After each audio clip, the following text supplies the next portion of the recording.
Знаете ли вы этого человека? Это типа я? Окей. Я ухожу в Похоже, поп-музыку. нет? Смотри, я в поп-музыке. Вокал Саши Грей без тюна, она отвратительна. Как вы относитесь к наркотикам и возможно ли писать такую музыку, псай-транс, не прибегая к расширенному такому сознанию?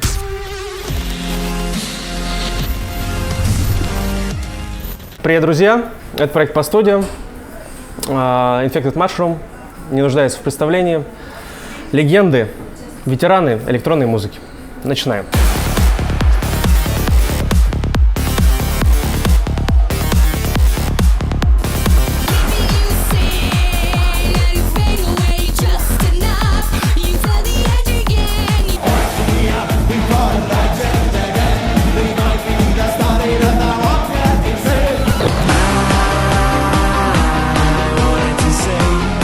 Ребят, где и как вы провели этот безгастрольный год и не подкосила ли вас эта пандемия? Оба из нас провели это время в Лос-Анджелесе, РС немного в Майами, пополам Майами, Лос-Анджелес, с нашими семьями. Затронуло ли финансово? Конечно, как любого. Знаешь, мы ведь не турили, и не так много доходов. Но у нас было время побыть с семьей и поделать музыку, так что мы сделали много музыки и провели много времени дома. И теперь вот потихонечку возвращаемся к турам. Еще в 2000-х вы перебрались из Израиля в Лос-Анджелес. Объясните мне, пожалуйста, почему все музыканты стараются переехать именно туда? В Лос-Анджелесе есть множество способов повзаимодействовать, коллаборировать с множеством музыкантов, подписаться на лейблы побольше. Вся музыкальная индустрия и киноиндустрия там, даже игровая индустрия, все случается там. Так что это действительно хорошее место для возможностей. Так что если бы мы оставались в том неизвестном городе, я думаю, нам бы было куда сложнее достигнуть тех коллабораций, достучаться до нужных людей и так далее. Мне просто крышу сносит, ребят, когда я понимаю, насколько вы важны в Израиле. Да, скажи, это странно даже для нас. Вот почему мы переехали в Л.А. Никто не важен в Л.А. Правда? Хотя нет, все очень важные в Л.А. В этом-то вся и проблема. Да, все такие охренительно важные там. Да, зато никому нет дела, когда я выхожу в продуктовый. Ваш проект Infected Mushroom многие годы входил в топ-100 лучших диджеев мира по версии DJ Mag. Как вы относитесь ко всем этим рейтингам и как считаете, насколько объективны они? Ну, знаешь, рейтинги не так важны для людей, они больше важны для клубов. Потому что владельцы этих клубов, они покупают выступления именно из-за рейтинга. Особенно важно в Азии и вообще на азиатском рынке. А для нас не так много значит, если мы выше, ниже, без разницы. Мы не делаем вещи, чтобы подняться вверх по рейтингу. Но реалии клубной индустрии такие, что все-таки важно, на какой позиции в рейтинге ты находишься. Да. А что можете сказать про нынешнее состояние исконной true электронной музыки в мире? Чувствуете ли вы спад интереса к ней? Электронная музыка больше, чем когда-либо. И вот ты говоришь о настоящей электронной музыке, но нет настоящей электронной музыки. Это дело вкуса. Это очень широкое понятие, индустрия очень большая. Так что, конечно, какая-то дерьмо, какая-то отличная. Но я думаю, сегодня в каждом жанре есть электронная музыка. Так или иначе, ты видишь электронную музыку в фильмах, в играх. Heavy metal, да, все что угодно. Электронная музыка везде. Так что состояние хорошее. Конечно, нам бы хотелось видеть больше живой электронной музыки с выступлениями, а не просто диджеев, но оно придет. То есть вы не видите, да, снижения интереса? Определенно, никакого снижения интереса. А что насчет псай-транс-музыки? В псай-трансе некоторые группы взялись очень серьезно за коммерческую составляющую, как Винни Вичи и подобные.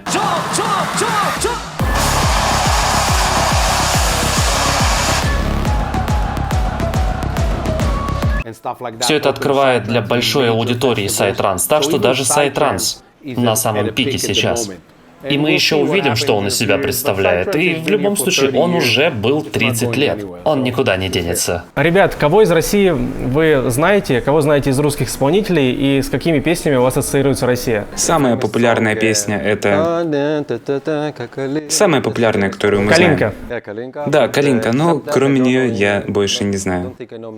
Да, мы не знаем так много русских песен. Да, есть некоторые русскоговорящие артисты, которых кто-то знает в Израиле, но если ты спрашиваешь конкретно нас, то нет, мы не знаем. Мы вообще не знаем музыку разных стран, мы не знаем ничего о Японии, О Германии. Мы просто не смотрим в ту сторону, так что нет. Вы являетесь яркими представителями музыкального жанра психоделик транс, которые зачастую у многих, в частности у меня, ассоциируются с запрещенными веществами. Как вы относитесь к наркотикам и возможно ли писать такую музыку, псай-транс, не прибегая к расширенному такому сознанию? Псай-транс ассоциировался с наркотой еще много-много лет назад. Сейчас, на самом деле, это проникло в каждый жанр.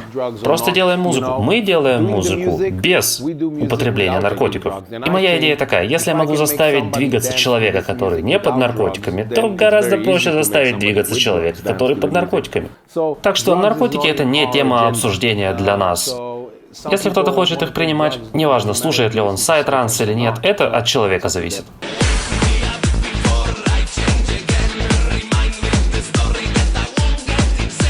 Как чаще всего происходит ваш процесс создания музыки и как вы распределяете обязанности между собой? Можно вот как раз рассказать на примере создания вашего трека Becoming Insane. Becoming Insane была очень давно. Мы еще жили вместе, в одном доме. Мы оба делаем все, когда дело касается компьютеров. То есть я, например, ушел сделать кофе, он садится за компьютер, начинает что-то доделывать, и так туда-сюда. Не так важно, кто кликает. Для нас самое важное — это идея.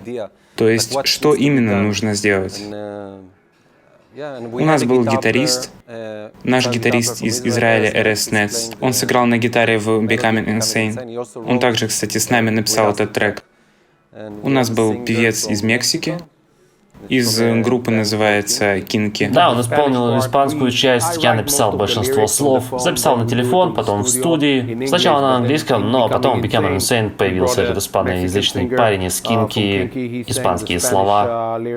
По гитарам, да, мы с Эрезом не такие хорошие гитаристы, так что мы, правда, пригласили другого гитариста. Хотя иногда нам лень, и мы записываем гитары самостоятельно, да. И опять же, в студии все зависит от того, кто пришел с идеей в данный момент. Если Эрез пришел с мелодией, он ее запишет, а я потом доделаю бит. Сколько примерно времени ушло на весь путь трека от идеи до релиза? Около недели, я думаю. Да, первая версия заняла неделю, но потом появился этот испанский, и перед этим нужно было записать гитару. И после гитары мы подумали, что да, еще испаноязычный парень. Так что этот конкретно трек занял больше времени, но обычно трек для нас это примерно неделя. Но потом начинается другая часть работы над треком. Мы слушаем его всеми возможными способами. Что нам не нравится, то изменяем. И у нас есть много времени перед релизом. То есть, когда релиз — это определенная дата от лейбла. И потом хороший трек или нет, мы как бы в 90% случаев до лейбла доходит уже хороший трек. Я думаю, у каждого из нас бывает такой момент в жизни, когда хочется все поменять. Допустим, уйти с рутинной работы и заняться любимым делом, например, той же музыкой. И, как правило, в такие моменты необходим дополнительный заработок. Вариантов, конечно, куча, но я расскажу вам про работу с Яндекс.Такси. А почему нет? Сейчас как раз некоторые водители уехали в отпуска, кто-то ушел работать на стройку, кто-то не может вернуться из-за границы и так далее, поэтому в данный момент можно будет получить больше заказов и, соответственно, заработать. И мне кажется, это оптимальный вариант для тех, кто запускает свое дело или развивает любимое хобби, но еще не получает от этого доход. Обслуживая заказы пользователей Яндекс.Такси, деньги можно вывести в любой момент. И не нужно ждать, пока тебе заплатят на карточку 2 раза в месяц. Плюс ко всему можно совмещать с другой работой. Поэтому, друзья, варианты реализовать все свои идеи и планы, как вы видите, существуют. И работать с Яндекс.Такси для достижения своих целей — это нормально.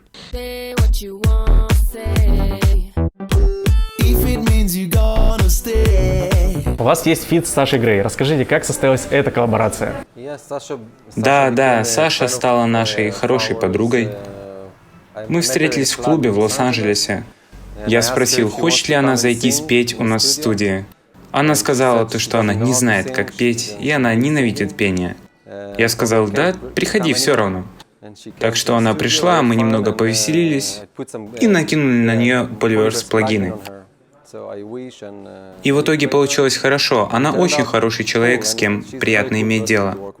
А как вы можете оценить ее вокальные данные? Вокал Саши Грей без тюнов, она отвратительна. Она отвратительна, но она об этом знает. Она не притворяется хорошей певицей. Но она очень веселая, и она действительно может передать месседж. Когда она поет, она действительно имеет в виду то, о чем она поет. Окей. Вы работали с музыкантами из The Doors, и в одном из интервью говорили, что клавишник Рэй Манзарик делился с вами интересными историями из прошлого.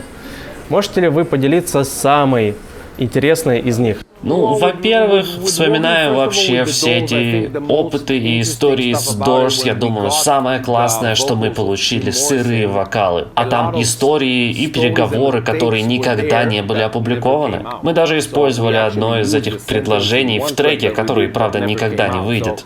Но главное поработать с оригиналами. Сырая запись. Да, абсолютно сырая запись. Для меня это просто высшая точка того опыта. Кроме этого, конечно, различные истории из 60-х. Да, они всегда веселые, их всегда приятно слышать. Он действительно ходил на студию записываться с нами. Это было весело и интересно для нас. Это был большой проект. Да, он же легенда. Можете ли вы рассказать хотя бы небольшую историю? Небольшая история, да? Но я думаю, все это знают, что прямо как в кино они уходили, чтобы получать вдохновение. Они уходили в пустыню. Да, мы говорили об их опытах в пустыне, о том, как они принимали всю эту кислоту, и вот это все, да? Да, ели грибы, чтобы немножечко вдохновиться. Так что я не знаю, я не знаю. Без конкретных историй. Ничего сумасшедшего.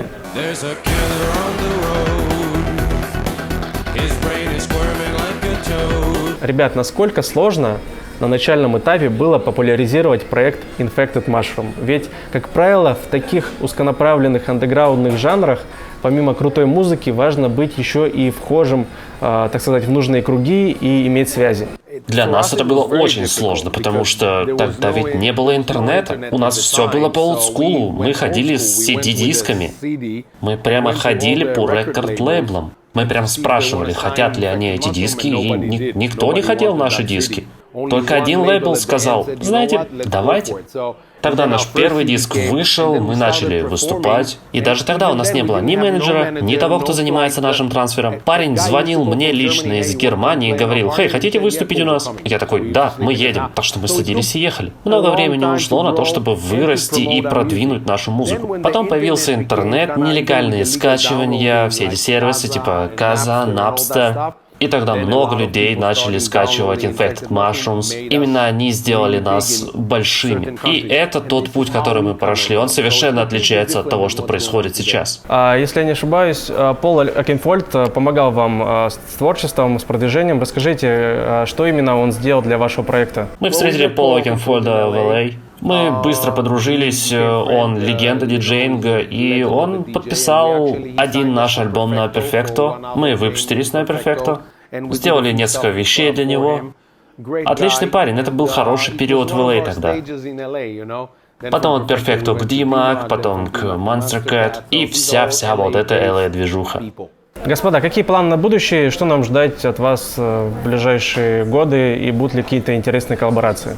Я думаю, это первый раз, когда у нас в работе нет никаких коллабораций сейчас.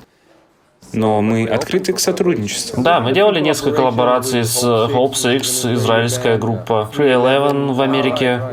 Да, Free Eleven в Америке. У нас 400 коллабораций на данный момент, так что... Да, так что мы так много музыки сделали. Мы уже сделали коллаборацию, кстати, с одним израильским певцом. Очень хорошая будет. Вы обязательно услышите это все в будущем. Мы сделали Винни Вичи ремикс, это не коллаборация, но... Да, много вещей ждет в будущем. Окей. В своих интервью говорили, что хотели бы поработать с Дэйвом Ганном из Depeche Mode. Скажите, получилось ли у вас с ним наладить контакт и начать работу? Однажды мы почти поработали. Он сказал «да» и все такое, но потом все Что-то там случилось, и он не смог ничего сделать. Да, мы контактировали с ним и практически сделали песню, он полностью этим проникся. Но да, может это случится и в будущем. Надеемся, в будущем.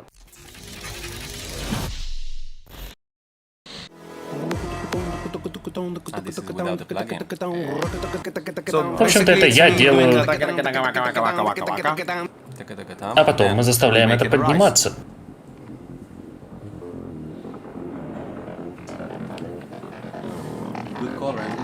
Теперь это подъем. А теперь вака-вака-вака, давайте глянем, как мы это сделали. Тут у нас прекрасный голос Амита. И мы всегда, в большинстве случаев, дублируем вокалы на другую дорожку, и там уже манипулируем ими. Вот наш манипулятор. В первую очередь автоматизируем этот параметр. Отличная автоматизация этого параметра. А потом накидываем на это Irish.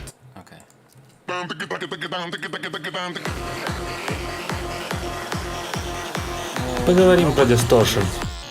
Драйв на входе поднимаем на самый верх. В большинстве случаев до упора. А потом мы иногда уменьшаем резонанс. Он не обязателен для дисторшена. И это все, и очевидно, нужно немного компенсировать на выходе, иначе будет слишком громко. И да, вот очень-очень-очень крутой дисторшн получается таким способом. Как-то слишком мало. Если хочется еще больше, просто дублируем этот же эффект и там докручиваем. Нет, это слишком много дисторшена. Вернем здесь к более исходным значениям.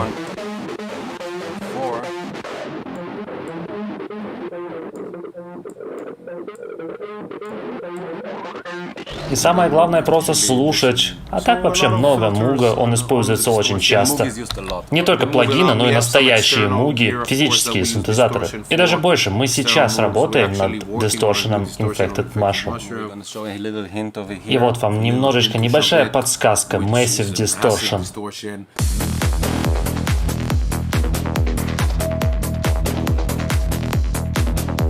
Друзья, напоминаю, что за день до съемок я публикую пост, в котором вы можете задать вопросы нашему герою. И у нас есть как раз интересный вопрос от Censorit. У вас есть собственные плагины для обработки звука. Скажите, насколько это прибыльная история? Это хорошая история, потому что ты ничего не продаешь физически, ты продаешь лишь серийные номера. Так что большие затраты — это лишь нанять разработчиков, программистов. И да, это действительно очень хороший бизнес, чтобы таким заниматься. И да, опять же, это еще и промоушен тебя, потому что если плагин хороший, людям он нравится, они говорят о нем, и это то, как это работает. Как ты спрячешь плагин, который хорош, если он хорош? Промоушен делает сам себя. К счастью, разработчики, которые потрудились над этим плагином, сделали очень хорошую работу, и нам не стыдно поставить свои имена на это. Итак, кто-то покупает плагин, говорит об этом другу, и так-то и работает. Очень прибыльно. Мы наших гостей всегда просим что-нибудь нарисовать. Если вы не против, я вам дам листочек, вы нарисуете что-то памятное, все, что хотите. Я худший художник на свете. Я тоже. Соревнования. Не, какое соревнование. Я всегда рисую грибы, ты знаешь. Я тоже рисую грибы. Вот он. Вот мой грибочек. Посмотри, но мой лучше. Грибок. Ты что, делаешь лучший грибок? Я пытаюсь.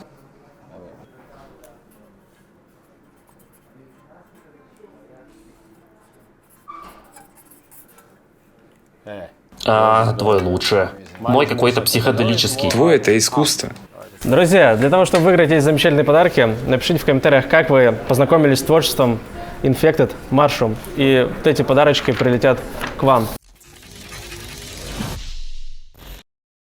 Друзья, настало время подвести итоги наших конкурсов. Если вы подписаны на этот канал и часто оставляете комментарии, то у вас есть все шансы. Так вот, подарки от Иманбека получают авторы вот этих 3 комментариев. А крутые наушники Sony 7506 из выпуска с автором мирового хита Sunstorm дарут вот этот.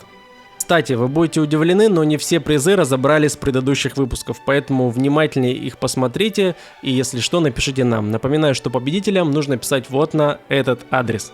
Также для поддержки юных музыкантов мы запускаем конкурс треков. Юными считаются ребята возрастом до 15 лет. Отправляйте свой самый крутой авторский трек или бит вот по этой форме с пометкой для конкурса 15, и победителя мы пригласим поучаствовать в одном из наших новых роликов. Также напоминаю, что у меня есть еще замечательный телеграм-канал. Ссылка будет в описании. Здесь на экране тоже она продублируется. Там я пишу полезные статьи и заметки. Также рекомендую еще подписаться на мой инстаграм-аккаунт, в котором вы можете задать вопросы героям следующих выпусков. Поэтому, друзья, дерзайте, участвуйте в конкурсе, подписывайтесь. Ну а мы идем дальше.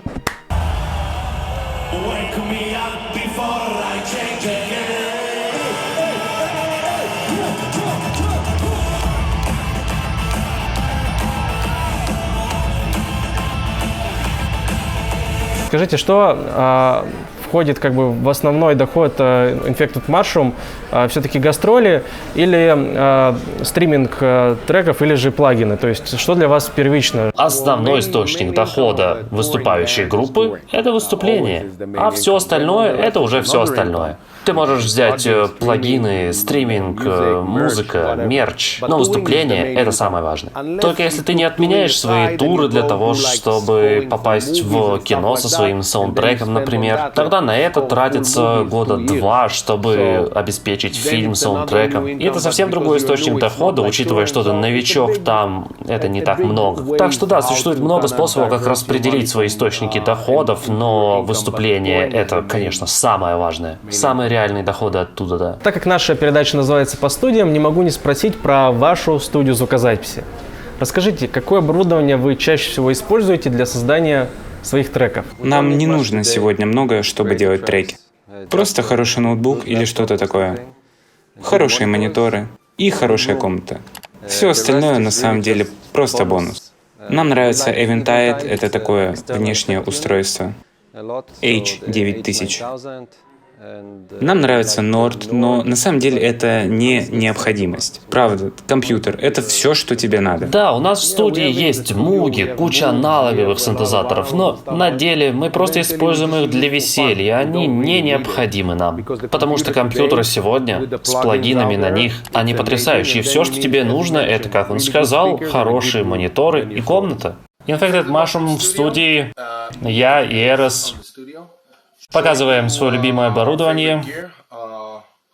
В общем-то, самые важные вещи в студии прикрыты. Прикрыты?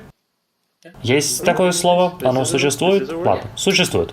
В общем-то, все наше оборудование — это 3 компьютера, различные карточки, много всякого оборудования, которое создает шум. Мы закрыли это все в отдельном таком шкафу с кондиционером внутри, и так избавились от шума. Слышишь? Слышишь?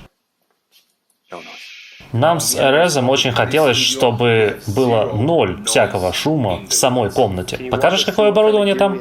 Да, давай откроем. Заодно послушаешь шум. Иди послушай. Это шум. В нашем сетапе 3 компьютера.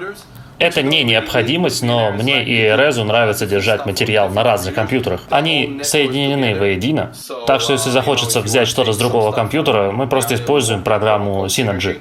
Так что эти 2 дисплея здесь соединены с 3 компьютерами. 2 дисплея на 3 компьютера? Ладно, неважно. И когда я двигаю мышкой отсюда туда, на самом деле курсор перемещается на другой компьютер. Это как бы не просто 2 рабочих стола одного компьютера. Это прям абсолютно другой компьютер. Так что мы используем Synergy и можем обычным перетягиванием копировать, перемещать файлы. А отдельно хочу еще выделить любимый шумный ревер наш, 960L, лучший ревер на планете. Что отличает его от других? Он стоит 30 штук баксов. Нет, это серьезно, это очень хороший ревер. Он может делать только ревер, и он контролируется устройством отсюда со стола. И так очень легко им управлять. Для меня, бесспорно, это самый лучший ревер на планете. Нет плагинов, которые создают ревер такого качества. Это просто лучший ревер. Что ж, самое главное в комнате. Эрос сидит здесь. Я сижу здесь. Так что это слева и справа друг от друга. Я слышу левый монитор, он слышит правый монитор. И когда мы хотим послушать трек в стерео, нам приходится садиться слушать его вместе. Вся эта система идет по кругу комнаты. Можешь повернуться и посмотреть, что там есть мониторы.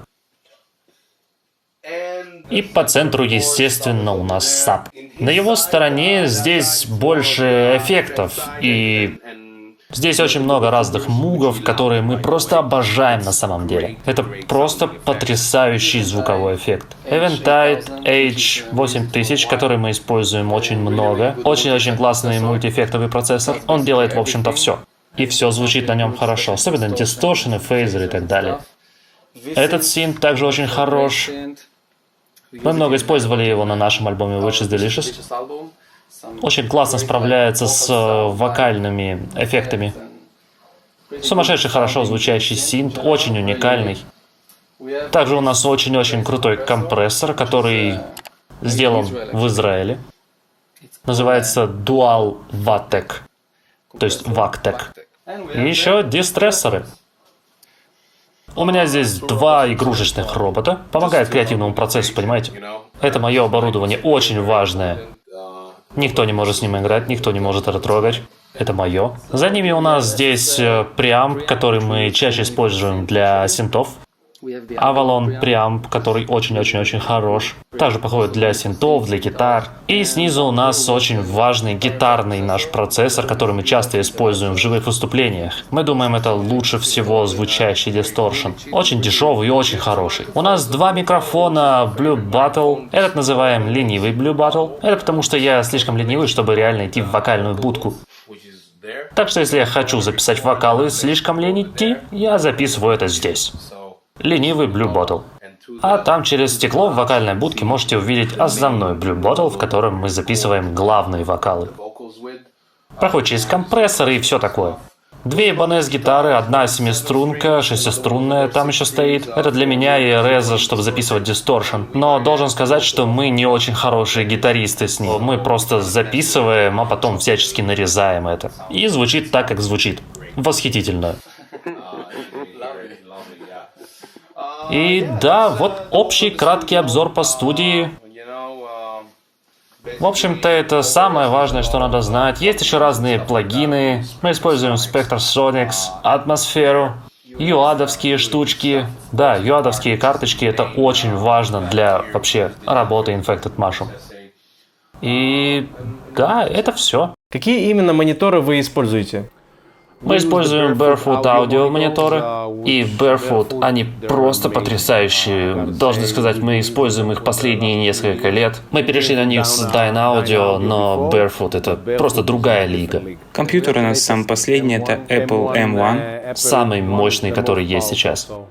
Обычно мы просто покупаем самое новое на данный момент. Это просто. Добро, а теперь также поведайте и про свой гастрольный сетап. Какие инструменты, примочки, железки вы всегда используете на концертах? У нас 2 ноутбука.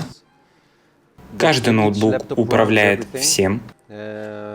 Там все VST-плагины, все синтезаторы, все в нем. Там же и эффекты. Также вокальный канал, все идет в компьютер. Гитарные эффекты мы используем плагин, называется Soldano. Отличный новый плагин. Так что да, это очень простой сетап. И поверх всего этого у нас живые барабаны, гитары, живой вокал. Но все отправляется обратно в компьютер.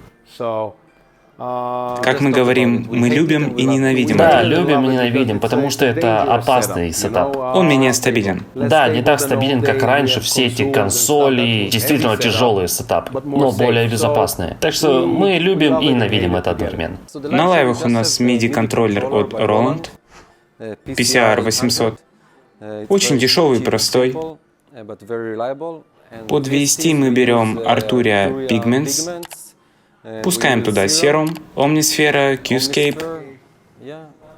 И еще используем другие плагины, Polyverse плагины. Да, Polyverse, все из них. Да, для того, чтобы управлять гейном и всем вот этим. Да, это сетап. Какие-то компрессоры.